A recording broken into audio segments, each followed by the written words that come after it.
የቀይ ባህር ጉዳይ ለኢትዮጵያ የህልውና ጉዳይ ነው።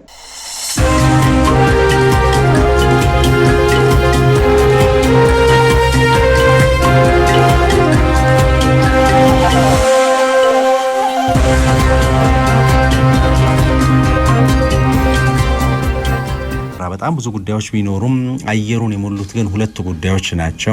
አንደኛው ይሄ የእስራኤልና የኢራን ጉዳይ የተመለከተ ነው። ሁለተኛው ደግሞ የህንዱ አውሮፕላን አደጋን የተመለከተ ነው። እንግዲህ የህንዱ አውሮፕላን ገና ከመነሳቱ ነበር የተከሰከሰው። ለምን ይሄ ሆነ የሚለው ነገር እንግዲህ ያው እየተጣራ ነው የሚገኘው። በአሳዛኝ ሁኔታ ግን ምንም እንኳን ገና እንደተነሳም ቢሆን የተከሰከሰው ከአንድ ሰው በስተቀር ሁሉም መሞታቸውን ነው መረጃዎች የሚናገሩት። የአልጀዚራን ዘገባ እየተመለከትኩት ነው ያለሁትና 241 መንገደኞች ናቸው። እንግዲህ አብዛኞቹ ህንዳውያን፣ እንግሊዛውያን፣ ጥቂት ፖርቱጋላውያንም እንዳሉበት እንደዚሁ ተነግሯል።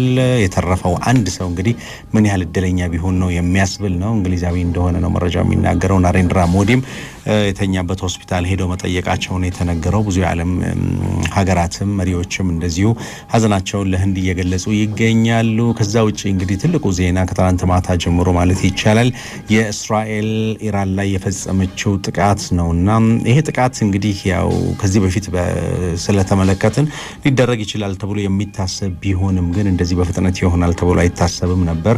በተለይም ደግሞ ወዳጇ አሜሪካ ይሄ ነገር እንዲሆን ብዙም አልፈለገችም ነበር ነው የሚባለው። እንግዲህ ዶናልድ ትራምፕ በግልጽ ያሉት ነገር ይሄንን ነው። እጄ በዚህ ውስጥ የለበትም፣ ይሄ ጥቃት እንዳይኖር ጥረት አድርጌያለሁ የሚል ነገር መናገራቸው ተነግሯል። ሌሎችም መረጃዎች እንግዲህ በዚህም በዛም ወገን እየወጡ ነው ያሉት። አያቶላው ደግሞ በጣም በከፍተኛ ደረጃ በንዴትና በብስጭት ነው እስራኤል ላይ የበቀል እርምጃችንን እንወስዳለን ሲሉም ደግሞ እንደዚሁ ተደምጠዋል። በዚህም ጉዳይ ላይ ሀገራትም የተለያዩ ነገሮችን የተናገሩ ነው ያሉት። እንግዲህ አሸብር ካሳሁን የተፈራው የእስራኤል ኢራን ጉዳይ አደባባይ ወጥቷል ነው የሚለን። እስራኤል ሌሊቱን በጀመረችው ጥቃት የቴህራን አቶሚክ ጦር መሳሪያ ማብለያና ሚሳኤል ማከማቻ ስፍራዎች ላይ ጥቃት ፈጽማለች። በተጨማሪም የሀገሪቱም አብዮት ዘብ ጠባቂ በላይ አዛዥ የሆኑትን ሜጀር ጀነራል ሁሴን ሳላሚን ገላለች።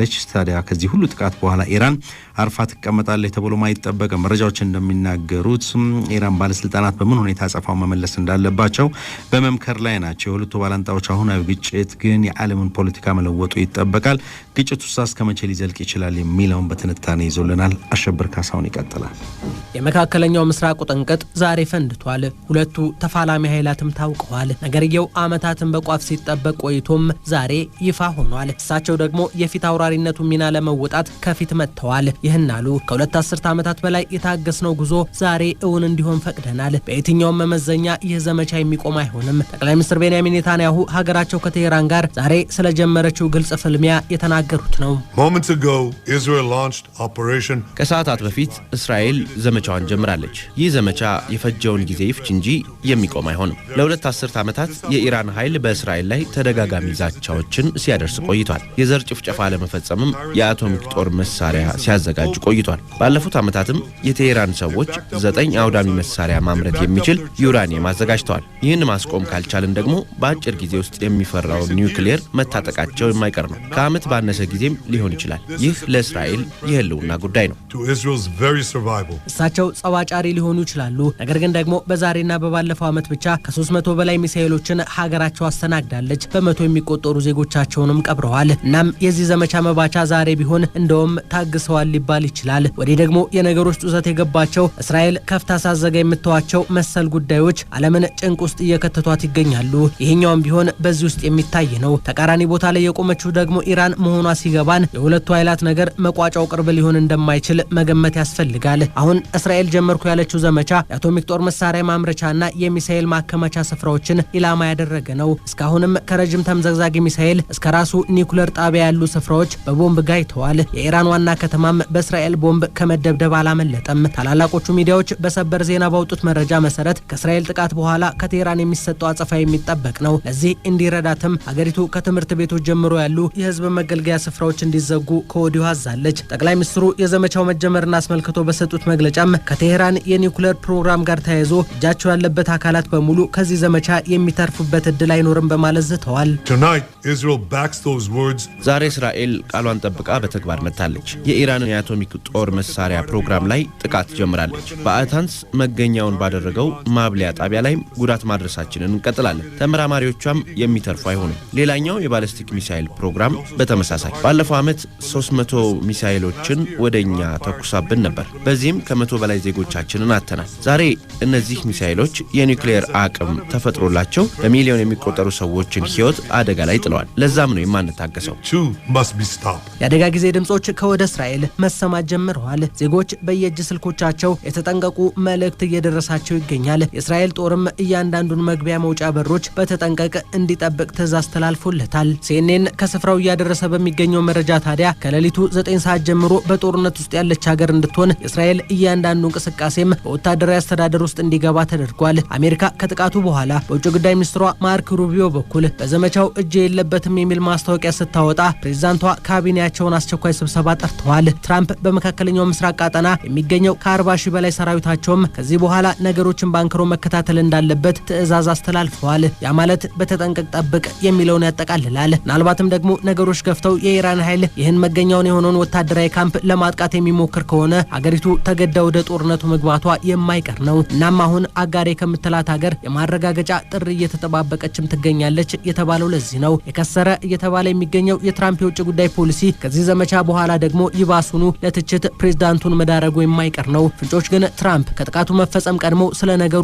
ያውቁ ነበር፣ ለዛም ነው ካቢኔያቸውን ቀድመው እንዲዘጋጅ ያዘዙት የሚሉ መረጃዎች እየወጡ ይገኛሉ። አሜሪካንም ሆነች ኢራን ከ2015 የኒውክሌር ስምምነት ከተፋቱ በኋላ ዳግም ንግግር ጀምረው ነበር። ሆኖም ነገሮች በታሰበው ልክ ሳይሆኑ የቁርጡ ቀን መጥቷል። የፊታችን እሁድም ዋሽንግተን ከቴህራን ለ6ኛ ዙር ንግግር ቀጠሮ ነበራቸው። ጀሩሳሌም ፖስትን ጨምሮ ሌሎችም ከጥቃቱ በኋላ የኢራን አብዮት ዘብ ጠባቂው አለቃ ወይም አዛዥ ሁሴን ሳላሚ መገደላቸውን እያስነበቡ ይገኛሉ። ይህን መረጃም የቴህራኑ ልሳን ስቴት ሚዲያው ይፋ አድርጎታል። እሳቸው በቴህራን ምድር ተጽዕኖ ፈጣሪ ሰው ሲሆኑ ከ2019 እንደ አውሮፓውያን አቆጣጠር ጀምሮ የሀገሪቱን የስለላ ቡድን ጭምር የሚመሩ ነበሩ። ተጠሪነታቸውም ለሃይማኖታዊ ሰውና ፕሬዝዳንታቸው ብቻ ነበር። ከዚህ ቀደም ተደጋጋሚ የድሮን ጥቃት በእስራኤል ላይ ሲፈጸምም ዋነኛ ቀነባባሪ ሁሴን ሳላሚ ነበሩ። ዛሬ እስከ ተገደሉበት ሰዓት ድረስም ከመሬት በታች እየተብላላ የሚገኘውን የአቶሚክ ጦር መሳሪያ በበላይነት ሲመሩ ነበር። የተገደሉበት ስፍራም እዚያው ከመሳሪያው አጠገብ ነው። እስራኤል በወሰደችው የቦምብ ጥቃት እንደ ሀገር ኢራን ከዚህ በኋላ ምንም የቀራት አትመስልም። ሃይማኖታዊ መሪ አያቶላህ አሊ ሀሚኒ ከጥቃቱ በኋላ ከባለስልጣናቱ ጋር በዝግ መምከር ጀምረዋል።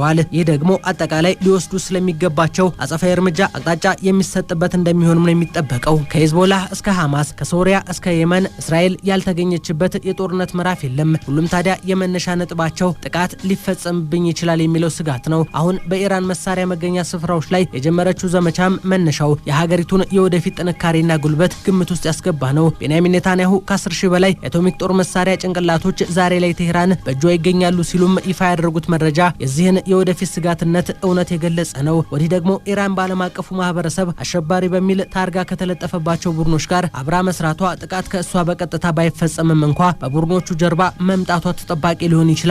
እናም ሳይቀደሙ መቅደም የሚለው የኔታንያሁ ውሳኔ መነሻው ይህ ነው። ጠቅላይ ሚኒስትሩ በመግለጫቸው ግን ለሌሎች የአረብ ሀገራትም መልእክት ልከዋል። የዘመቻ እናንተን ጭምር ከኢራን ማስፈራሪያ ነጻ የሚያወጣችሁ ነውና አጋር ለመሆን እንድታስቡ ነው ያሉት። በሌላ በኩል ደግሞ የኢራን አሁን አገዛዝ የወደፊቷን ዓለም ሊወስን የሚችል ነውና ያንን ታሳቢ ያደረገ ዘመቻ ላይ እንገኛለን ብለዋል ቤንያሚን ኔታንያሁ።